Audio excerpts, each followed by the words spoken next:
오늘 우리는 하나님 아버지를 함께 예배하기 위해 이 자리에 모였습니다. 하나님의 은총이 모두에게 충만하길 바랍니다. 오늘 설교 제목은 항상 있어야 할 세 가지입니다. 우리가 살면서 항상 있어야 할 것에는 무엇이 있을까요? 사람마다 대답은 다르겠지요. 제가 추정해서 세 가지씩 묶어서 몇 개의 그룹으로 나눠서 말씀을 드리겠습니다. 첫째 세 가지 그룹은요, 공기, 물, 음식입니다. 사실 이것은 생존을 위한 기본 중 기본이요, 필수 불가결한 것이죠. 이 중에서도 가장 필수적인 아이템은 공기입니다. 독일의 어떤 사람은 물속에서 15분 2초를 견뎠다고 합니다. 그렇지만 절대 다수의 사람들은 1분 이내에 숨 쉬지 않으면 죽게 됩니다. 그 다음은 물입니다. 물이라는 게 워낙 흔하게 생각되다 보니까 우리가 물을 마시지 않고도 꽤 오래 살 수 있을 것처럼 생각하는데, 실제로는 물을 마시지 않으면 3, 4일 안에 사람들은 죽게 됩니다. 그 다음은 음식입니다. 몸이 체지방이라는 게 사람마다 다 다르잖아요. 그래서 얼마나 음식을 안 먹고 버틸 수 있느냐는 다르기는 한데, 보통은 자기 몸무게의 50%를 잃게 되잖아요. 그러면 그때가 치명적인 때라고 말을 합니다. 그래서 어떤 사람은 몇 주, 어떤 사람은 한 달을 조금 넘기면서도 살 수가 있습니다. 인류가 다 같이 똑같은 환경에 처한다고 하잖아요. 그러면 공기가 없으면 1분 안에 인류는 멸망하는 것이고요. 물이 없이는 4일 안에 멸망하는 것이고요. 음식이 없이는 2달 이내에 인류는 멸망하는 것입니다. 다행인 점은 하나님께서 우리의 생명 유지에 필수적인 이 공기와 물은 이미 충분히 다 주셨습니다. 음식도 세계적으로 보면은 이 분배의 불균형이 있기는 하지만 대체로 풍부합니다. 한국 속담에 이런 말이 있습니다. 굶어 죽기는 정승하기보다 힘들다. 이 말은 아무리 힘들어도 열심히 살면 누구나 다 먹고 살 수는 있다라는 말입니다. 아마 영어 속담으로는 every day brings its bread with it 이라고 말할 수가 있습니다.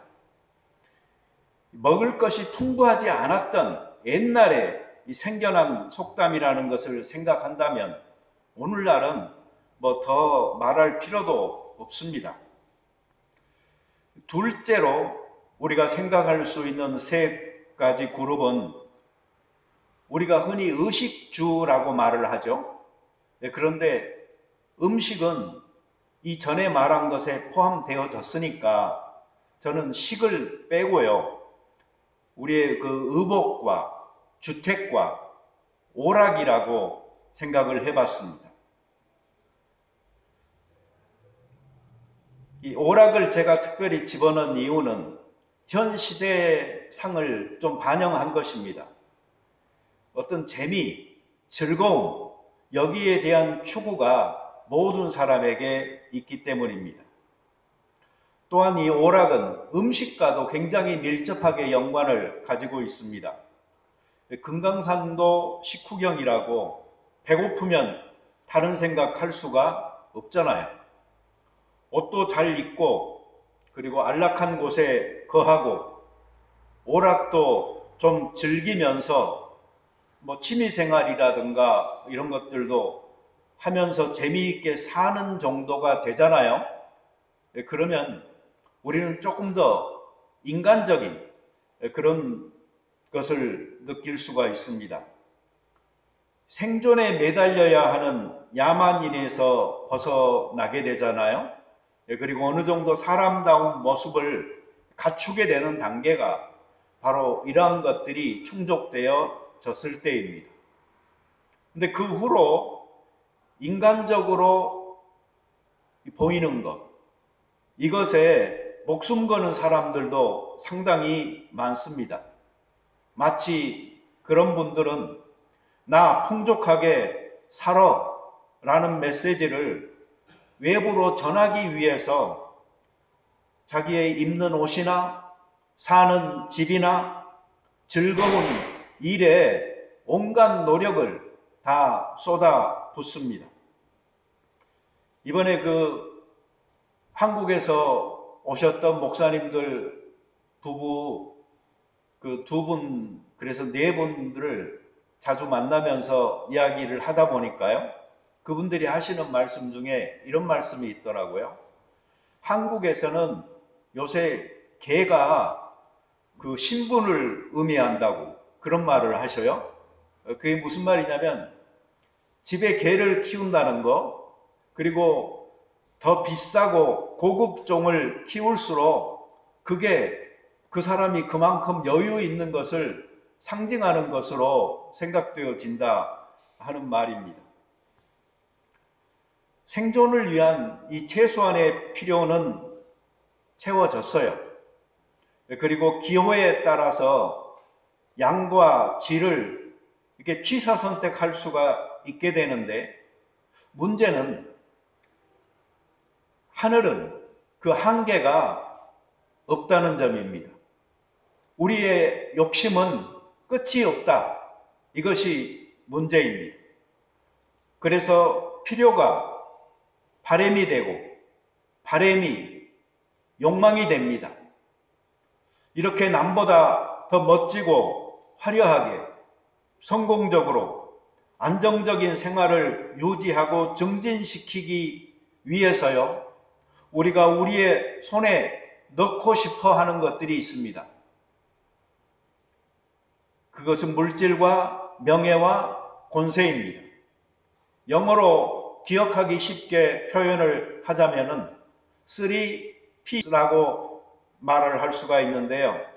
Property, Power, and Pride.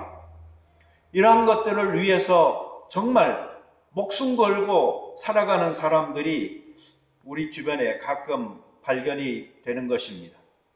그런데 이것이 얼마나 세상적인 가치인지는 이미 구약 성경에서부터 잘 보여주고 있어요.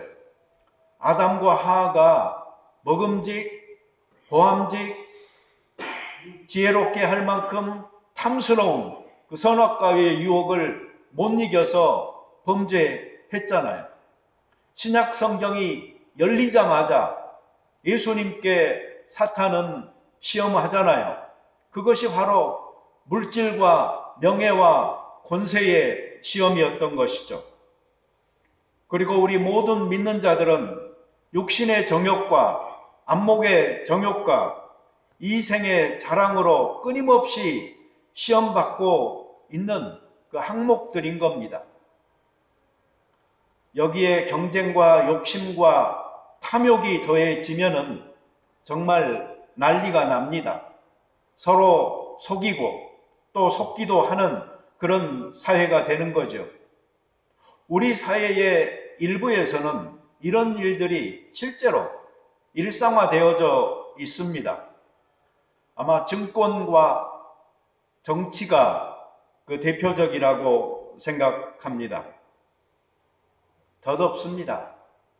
다 지나갑니다. 그냥 다 한때일 뿐입니다. 거쳐가는 것 뿐이죠. 열병처럼. 정말로 진지하게 사람다운 삶을 살기 원한다면 우리는 물질적 차원의 이러한 삶에 매몰되지 말아야 하는 것입니다. 무엇이 필요할까요? 그래서 사람들이 만들어낸 세 가지 가치가 있습니다. 이것이 바로 세 번째 그룹인데, 진선미입니다. 아마 한국 사람들에게 진선미 하면 생각나는 게 뭐냐고 물으면은 미인대회 미스 코리아 선발할 때 1등, 2등, 3등 이게 제일 먼저 생각날지도 모르겠습니다. 근데 이것이 바로 미인대회가 갖다 준 태해입니다. 거기에다 갖다 붙일 이름이 아닌 거지요. 진선미는 오히려 철학적입니다. 이것은 어떻게 사느냐의 문제인 것입니다. 플라톤을 비롯해서 그리스 전통은 인간이라는 존재를 세 겹 또는 세 가지 능력, 그래서 이성과 의지와 욕망을 가진 존재로 봤습니다. 그래서 영원히 참되고 영원히 선하고 영원히 아름다운 것을 추구했던 것입니다. 칸트도 이러한 주제를 순수 이성 비판, 실천 이성 비판, 판단력 비판에서 각기 다루고 있습니다. 서양 철학은 계속 세 가지 질문을 던져왔던 것이고 아직도 여기에서 벗어나지 못하고 있습니다. 무엇이 진리인가? 무엇이 선한 것인가? 무엇이 아름다운가? 지성과 의지와 감성은 인격의 3요소로도 잘 알려져 있습니다. 이 진선미의 사전적 의미는 인간의 세 가지 심적 요소인 지성, 감정, 의지를 아울러 이르는 말이다 라고 되어져 있습니다.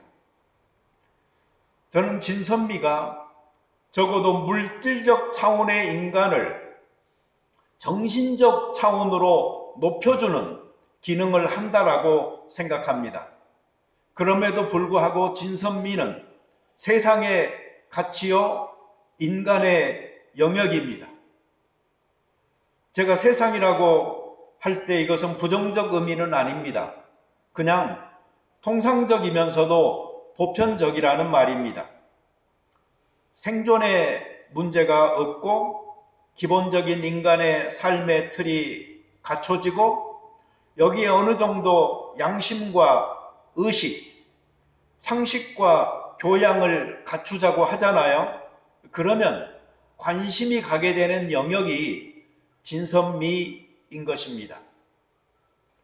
이때 사람들은 진을 사실로, 선을 자기 의로, 미를 예술로 받아들이는 경향이 있습니다. 그래서 사실적인 학문과 선한 생활 그리고 아름다운 삶을 추구합니다.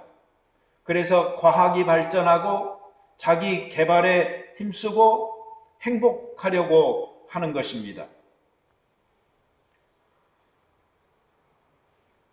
그래서 우리 모든 인간은요, 웰빙을 추구합니다. 아무 것이나 먹지 않지요. 몸에 더 좋은 것을 골라 먹습니다. 우리는 우리의 몸뿐만 아니라 우리의 정신적인 건강, 이 멘탈 헬스도 중요시 여깁니다. 우리는 단지 일하지 않습니다. 일하면서도 셀프 케어가 중요하고요. 슬로우 라이프에 관심이 많고요. 재충전이 필요하다 생각을 합니다. 그래서 워라벨이라고 해서 일과 삶의 균형을 맞추려고 노력하는 것입니다. 이 정도가 되면은 정말 이제 문화적인 사람이다라고 할 수 있습니다. 그리고 이것은 이 시대 보통 사람들의 특징이기도 합니다. 사람은 이 기능적 가치에서 자기가 뭔가를 선택할 수 있는 선호적 가치를 추구하는 방향으로 발전되어져 왔습니다. 그래서 need에서 want로, 그 want에서 desire, 그래서 후자 쪽으로 갈수록 상한선이 존재하지 않는 끝없는 욕심을 채우려고 하는 것이 우리에게 생겨난 것이고, 결국은 무엇을 갖는다 할지라도 만족하지 못하는 삶이 이어지게 되는 것입니다. 그럼에도 불구하고 진선미를 추구하는 삶은 윤리적이라고 할 수 있습니다. 더 높은 가치와 의미를 추구하는 것이니까요. 하지만 약점도 있습니다. 현실과 동떨어진 이상화된 가치 속에서 방황할 수가 있거든요. 왜 그런가 하니 이 세상에는 완벽한 진선미가 실현되는 게 아니니까요. 그로 인해서 스트레스나 우울감이나 실망이나 불만도 생길 수가 있고, 또 현실적인 문제에 대처하는데 어려움을 겪을 수도 있습니다. 그래서 이 물질적 차원의 삶이 아니고 뭔가 정신적인 것을 추구하는 사람은요, 자기의 성장에 더욱더 힘써야 하고, 더 배워야 하고, 더 열려야 하고, 그리고 자기를 충분히 돌보면서 균형 잡힌 삶을 살도록 해야 하는 것입니다. 지금까지 말씀드린 것들을 정리하자면요, 첫째 그룹에 나타난 가치는요, 그건 1차원적인 것입니다. 둘째 그룹의 가치는 2차원적인 것입니다. 셋째 그룹의 가치는 3차원적인 것입니다. 우리는 이 세상의 가치와 인간의 영역을 넘어서야 합니다. 우리는 믿는 신앙인들이니까요. 진선미의 세계에 갇혀 있을 수 없는 것이죠. 하나님께서 어떤 분인지 알게 된다면 그 이유가 더욱더 분명해집니다.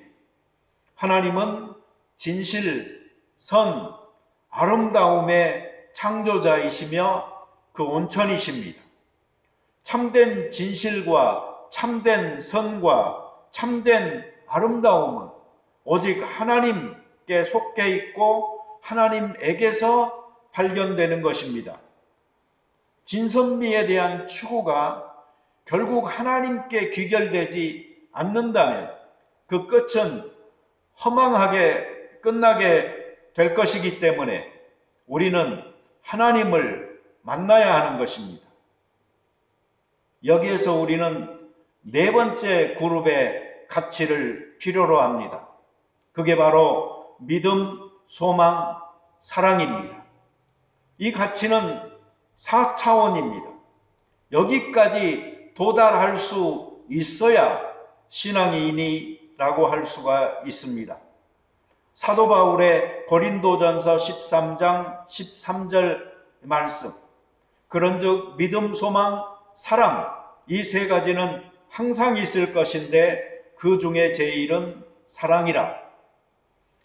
다 아시겠지만 이 고린도전서 13장은 성경에서 사랑장이라고 불립니다.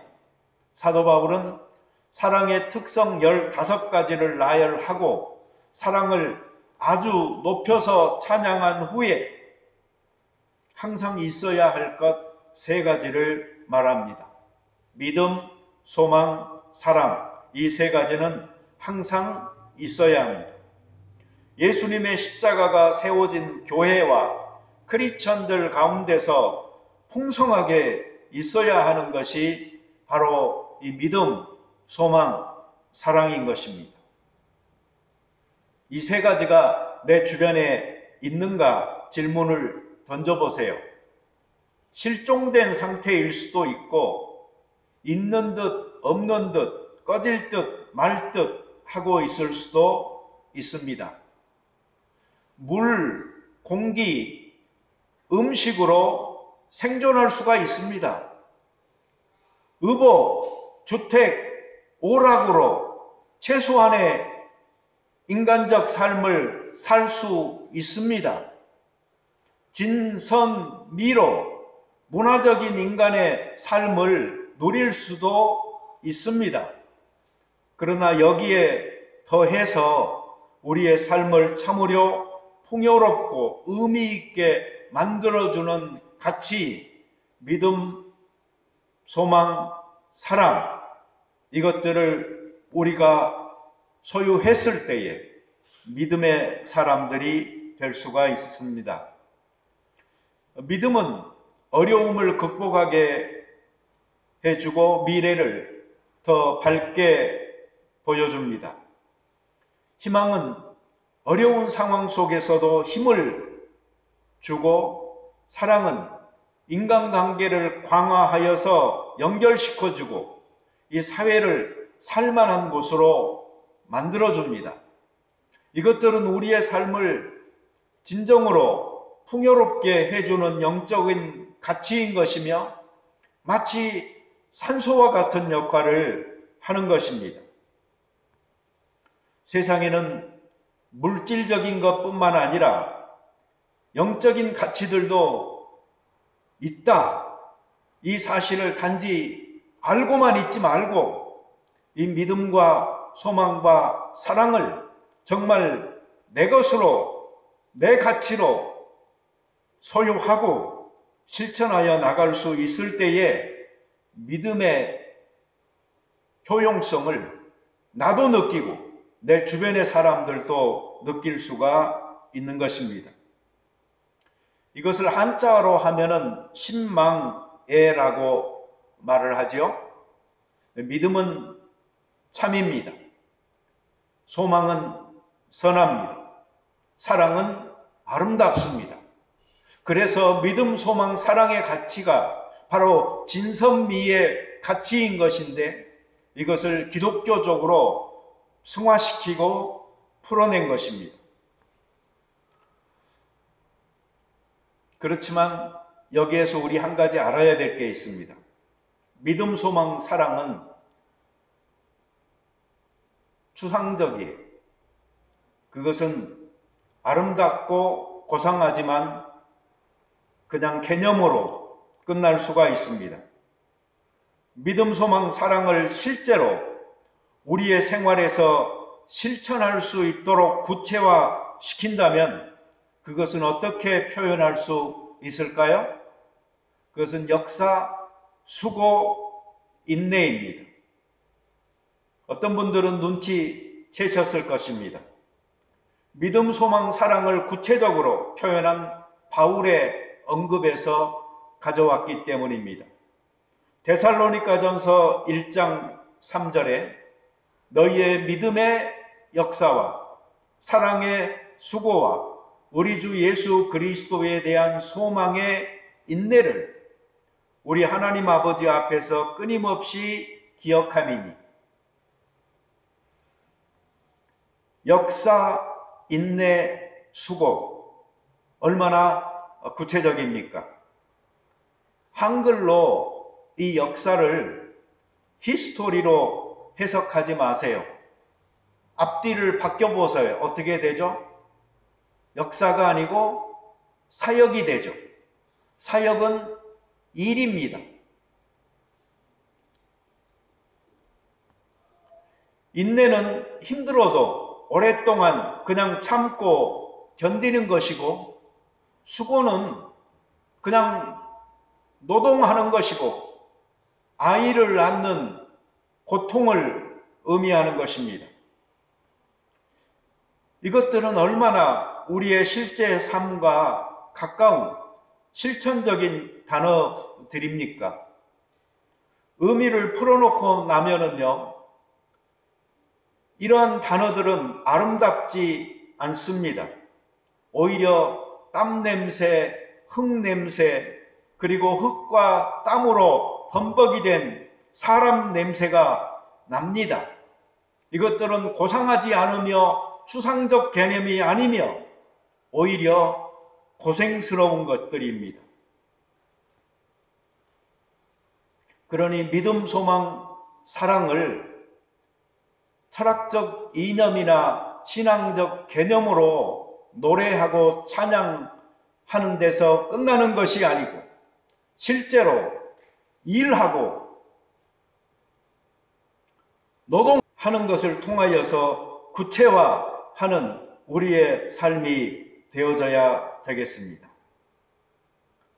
하나님의 아들로서 완전히 신성을 가졌지만 예수님께서 하늘에 계시지 않고 우리와 같은 육체를 가지고 이 땅에 찾아오신 의미를 좀 되새겨 봐야 합니다.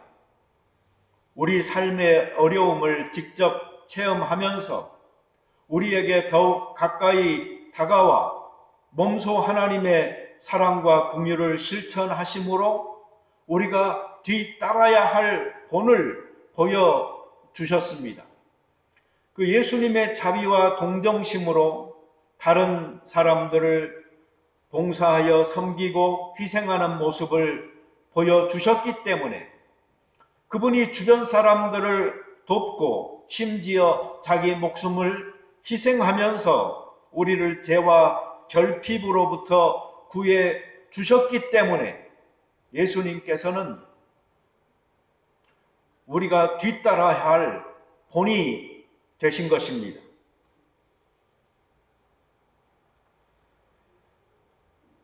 우리라고 다르지 않습니다. 예수님께서는 아버지께서 나를 보내셨듯 내가 너희를 보낸다라고 했습니다. 이 세상에서 하늘나라의 대사로 사는 우리가 예수님을 따르지 않는다면 과연 우리는 어디에 속한 사람들인 것일까요? 1차원, 2차원, 3차원을 넘어서 4차원의 삶을 실천적으로 사는 우리 모두가 되도록 합시다. 물리적으로 필수 불가결한 것들인 공기나 물이나 음식에 감사합시다. 의복이나 주택이나 오락에 기뻐합시다. 지정의로 풍요로운 삶을 향유하도록 합시다. 무엇보다도 믿음, 소망, 사랑이 충만한 지복을 마음껏 누릴 수 있는 우리가 되도록 하십시다. 그렇지만 추상적인 이상향에 머물지 말고 이것들을 실천적 가치인 일과 인내와 수고로 풀어내서 우리가 이웃들을 섬기고 나눔으로 실생활에서 행복하시길 바랍니다. 이것이 우리 모두가 믿음과 소망과 사랑을 노래할 때마다 기억해야 될 내용인 것입니다. 같이 기도 드리겠습니다. 자비로운 주님, 감사합니다. 우리에게 필요한 모든 것들을 주시고 우리가 살아갈 수 있게 하실 뿐만 아니라 물질적으로도 정신적으로도 인간적 삶을, 문화적 삶을 누릴 수 있게 해 주신 것을 감사합니다. 믿음을 가진 우리가 여기에 한정하고 매몰되어져서 믿음, 소망, 사랑의 가치를 발견하지 못하는 일이 없도록 축복하여 주시옵소서. 그래서 영적인 가치인 믿음, 소망, 사랑을 끊임없이 노래할 뿐만 아니고 실제적 삶에서 추구하는 저희들 되게 하여 주시옵소서. 바라기는 추상적인 가치만을 붙들고 그것을 찬양만 하는 사람이 아니고 우리의 실생활 속에서 땀냄새, 흙냄새가 나도록 일과 우리의 노동으로, 수고로움으로, 인내로 풀어내서 살아가고 실천함으로 이 땅에 낮고 천한 몸으로 오셔서 사랑을 실천했던 예수님을 뒤따르는 진정한 제자들이 되게 도와 주시옵소서. 예수님의 이름으로 기도드립니다. 아멘.